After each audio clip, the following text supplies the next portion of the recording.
Before we air this show, we at Starship would like to make a disclaimer that this information coming up is not a proven fact, but merely an opinion. So put on your foil helmets, let's blast off to Starship. Spaceship Talk Show. Spaceship Talk Show is your Starship. Starship. Ship. Alternative news. Yeah. Hi folks, welcome to Starship. Today we have a special guest. It's a man who claims that James Wan, the writer of Saul, stowed his manuscript and made it into a motion picture titled Dead Silence. This is amazing if this is true. Now, he has not went to court. Lawyers were afraid to take his case because what they do is they lock you up in the courtrooms for 10, 15 years and they drain the lawyer, and the lawyer has to put up all the money if it's a contingency case, which means he doesn't get paid until he wins. Alternative news. Yeah. Yes, he's written 2 books. Well, actually, I guess he's written 1 manuscript, and he realized that there was 2 families in the manuscript, so he separated them into 2 books. And he separated them into 2 books. He goes by the pen name Nightright, and the title of his book is Pale.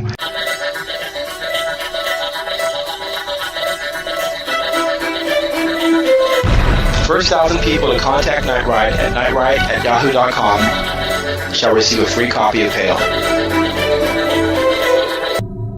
And also Pale Beware of the Children, available too at www.barnesandnoble.com. I've read both books and they're very creepy. So please welcome to our show, author Pale, who goes by the pen name Nightright. Hi, thanks for being here today. Thanks for having me, I appreciate it. So you're making a strong accusation. You're saying that the writer of Saul, and I guess he's wrote a few other movies, or I guess Saul 2, Saul 3, but he's also a director of The Conjuring and other movies. You're saying that the writer of Saul, James Wan, stole your manuscript. Can you please explain how James Wan got your manuscript? Sure, and one way is that I sent my manuscript out to over 100 publishing houses back in 2005, 1 year before James Wan even copyrighted the story.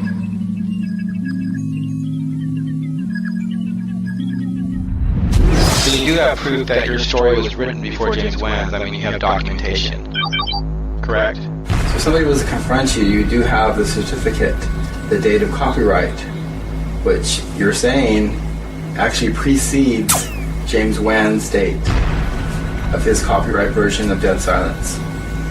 Yes, I do. I actually wrote my story in 2005. I sent it away to the Copyright Office in Washington, D.C., and within 2-3 months it returned with the stamps on it, and about 2 months later I got the certificate saying that I own the story. Wow, that's just far out.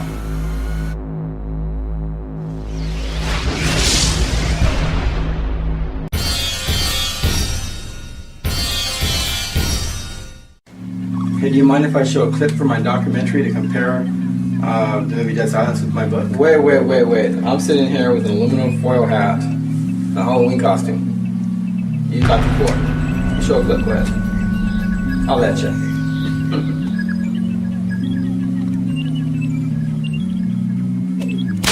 James Wan, writer of Saul, stole my story. I copyrighted a brand new story never done before in 2005. And James Wan took it in 2006 and made the motion picture Dead Silence. Watch this and you be the judge. In 2005, I wrote a brand new story about an old woman ghost. An old woman ghost being the main character had never been done before. I gave this story a brand new list of ideas, scenes, and characters, including imagery. Brand new imagery, which under the copyright law, cannot be used. People do simultaneously come up with the same ideas that are brand new, never done before. But there are so many brand new ideas, characters, and scenes that have been used in the movie Dead Silence. So many that James Wan cannot say this is just a coincidence. Furthermore, it is illegal to take a brand new story and alter it where the story still resembles the original body of work. When Dead Silence was being promoted, they promoted themselves as a brand new story never done before. I sent my manuscript off to over 100 publishing houses in 2005. In 2007, when the movie came out, I could not believe what I was seeing. If somebody steals your story, they're not going to keep the story the same. Of course not. You have the certificate. You can sue them. They're going to slightly alter the story so they can still get credit for creating the story, get paid for the story, and then just say that everything is a coincidence. Unless you have a lot of new ideas. Let me give you an example of what I mean. You remember 1980s Freddy Krueger?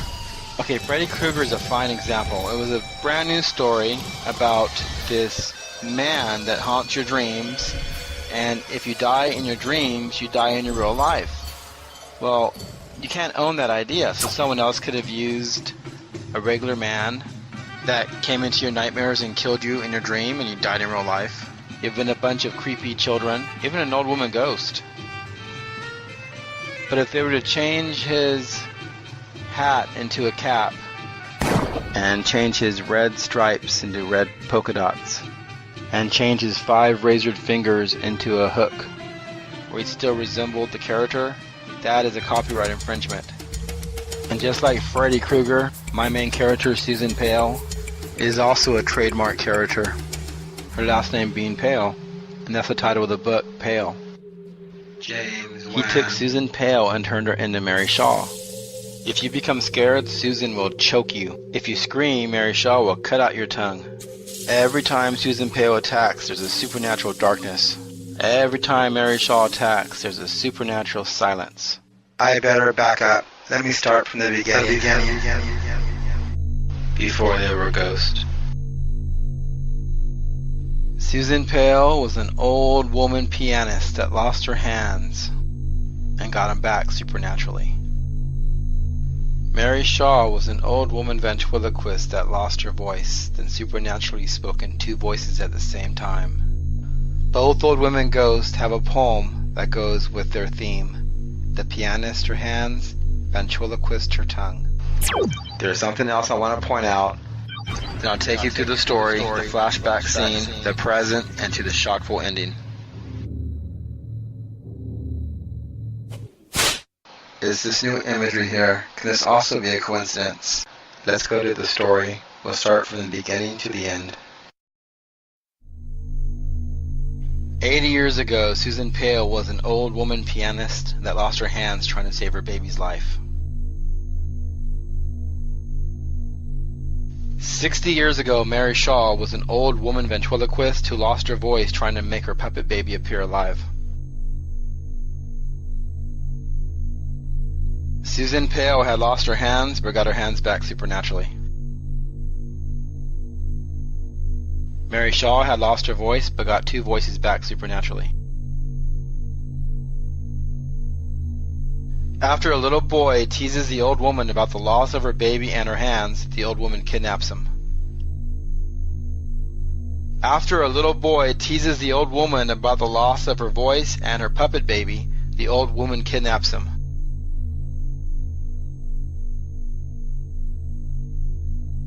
Since the little boy had teased the old woman pianist about the loss of her hands, she made him eat a pair of hands.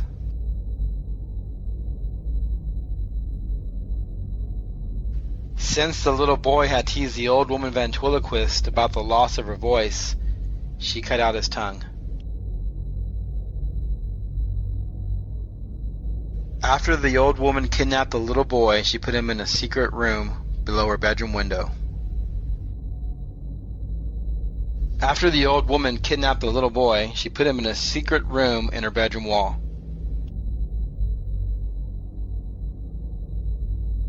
When the kid had made fun of the old woman, there was only one witness. That goes on in the story, Henry Witz. When the kid made fun of the old woman, there's only one witness that goes on in the movie, Henry Walker. Henry was shocked to see that the old woman pianist had grown her hands back.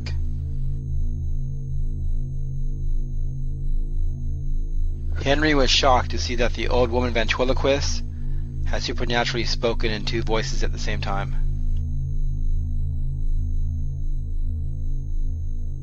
Henry goes on 80 years later to warn the main character about the old woman ghost. Henry goes on 60 years later to warn the main character about the old woman ghost. The main character will stop into Henry's shop. Henry becomes a friendly old man ghost who runs a produce store. The main character will stop into Henry's shop. Henry becomes a friendly old man who runs the morgue. Wow, did you see the original and then the copy? What I just showed you goes far beyond any coincidence, but there's a lot more. Let's go. I might have things to do. It's 80 years later. Susan Pale is an old woman ghost who haunts the small town of Desselton. On record, this is the first story ever of an old woman ghost being the main character and killing off a small town. It's 60 years later. Mary Shaw is an old woman ghost who haunts the small town of Ravensfair. On record, this is the second story ever of an old woman ghost being the main character and killing off a small town. Susan Pale chokes people when they're scared. Mary Shaw cuts out people's tongues when they scream. Susan Pale pretends to be 8 different people that she murdered. Mary Shaw pretends to be 7 different people that she murdered. Susan Pale pretends to be 10 different children who spy on people. You find this out at the end of the story. Mary Shaw pretends to be 100 puppet children to spy on people. You find this out at the end of the story. Every time Susan Pale attacks, there's a supernatural darkness. Every time Mary Shaw attacks, there's a supernatural silence. The old woman ghost starts to taunt Dan and Mary Kunix. She lowers the lights, they become scared, and she chokes them to death. In the motion picture Dead Silence, the old woman ghost starts to taunt Lisa. She lowers the sound. She gets Lisa to scream and she cuts out her tongue. So let's make it simple. After the old woman ghost kills off the parents in Mine, the wife in the movie, the main hero becomes a suspect in a murder the old woman ghost committed by a detective. Both men have light brown hair, brown beady eyes, and are white males in their 20s. Both heroes end up in a stakeout in the woods with the detectives looking for the old woman ghost. Later on, the hero is getting chased at the river in my story, the lake in the movie. The old woman ghost pulls him into the river in my story, pushes him into the lake in the movie. Now my character dies here. A new family enters the equation, the Brooks family. James Now he Wan. took these characters out of the story, but gave all their important scenes to Jamie Ashen, who resembles Calvin Kunix. Light brown hair, brown beady eyes, in their 20s, suspect in a murder for a crime the old woman ghost committed. Sarah goes to Henry's, gets warned about the old woman ghost. Jamie goes to Henry's, gets warned about the old woman ghost. Both Henrys were in the flashback scene when the boy made fun of the old woman and her baby / puppet baby, and the old woman kidnapped the boy and put him in a secret room under her bedroom window in Mine and in the bedroom wall in the movie. Then you got the old woman ghost pretending to be a little boy in Mine, Henry in the movie, and she leads the second main character into the secret room where she kept the kidnapped boy. And the second main character gets ambushed by the children / puppet children, who's really the old woman ghost, and their faces stretch. At the end, the main character is getting away, knows not to be scared in my story, knows not to scream in the movie. So in Pale, the old woman ghost pretends to be Sarah's children, and in Dead Silence, the old woman ghost pretends to be Jamie's father. And in my story, Sarah gets scared when she finds out it's really the old woman ghost. And in the movie, Jamie screams when he finds out it's really the old woman ghost. And in my story, this enables the old woman ghost to choke Sarah. And in the movie, this enables the old woman ghost to cut out Jamie's tongue. I'd like to thank my guest today. Well, folks, thanks for tuning in, and we'll see you next week when we discuss aliens from space. Thanks for joining us.